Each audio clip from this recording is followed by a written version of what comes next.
xafladda iskugu yimaadeen waxgaradka haweenka iyo dhalinyarada xaafadda Buurhindi ee degmada Wardhiigley ayaa lagu soo bandhigay tabarucaad loo fidinayay qoys agoona oo xaafadaasi degan. Kaalmadan oo ay iska soo ururiyeen madasha walaalaha Buurhindi oo samafalayaal dalka iyo dibadda kala jooga ah ayaa ahayd bajaaj iyo raashin. Qaar ka mid ah dadkii ka hadlay kulanka deeq wareejinta ah ayaa ammaanay xubnihii u istaagay hawshan samafalka ah iyagoona ku dardaarmay in la sii joogteeyo mashruucan qayriga ah. madasha walaalaha Buurhindi oo maanta rabta inay guddoonsiiso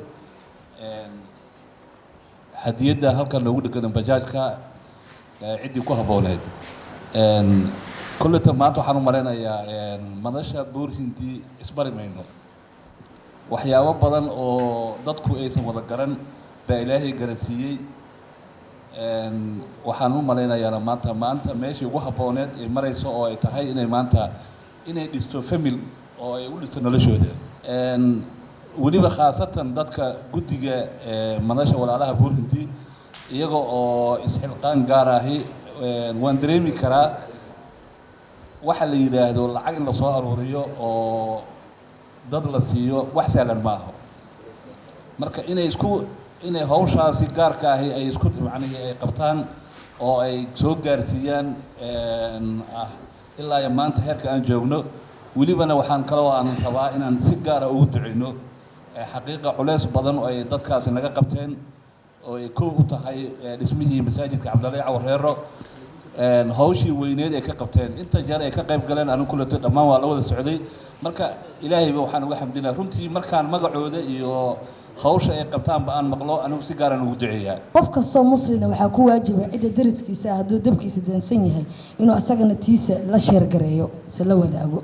ma sha Allah wax fiican la sameeyay insha Allah waa la soconayaa wayna sii socon doontaa barnaamijka. ma sha Allah tabarakallah. waxaan u mahadcelinayaa intaas dadka jagada soo hayay inta xoogooda baxsaday inta ajirkooda baxsaday inta maskaxdooda ku darsatay kulligood waxaa leeyahay jazaakumullahu khayran ma kala saarayo. ama bacad dadka maanta ayagana wax la guddoonsiinayo ma sha Allah tabarakallah ayagana Allah ku anfaco waxyaabihii la siiyay. waxaan leenahay wax kale ma lihiin jaabkii lacagtaas ay ka soo baxdana khayr Allah u galsho iyaga wax ka badan Allah u galsho kuwa la sii doonana ilaahay uu barakeeyo. marka hadee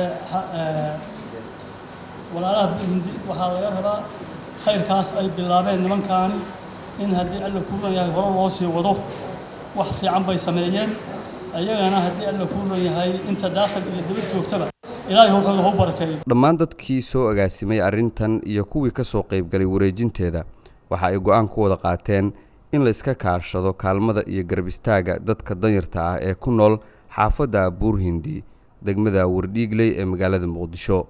maxamuud soo faysan Shabelle TV Muqdisho.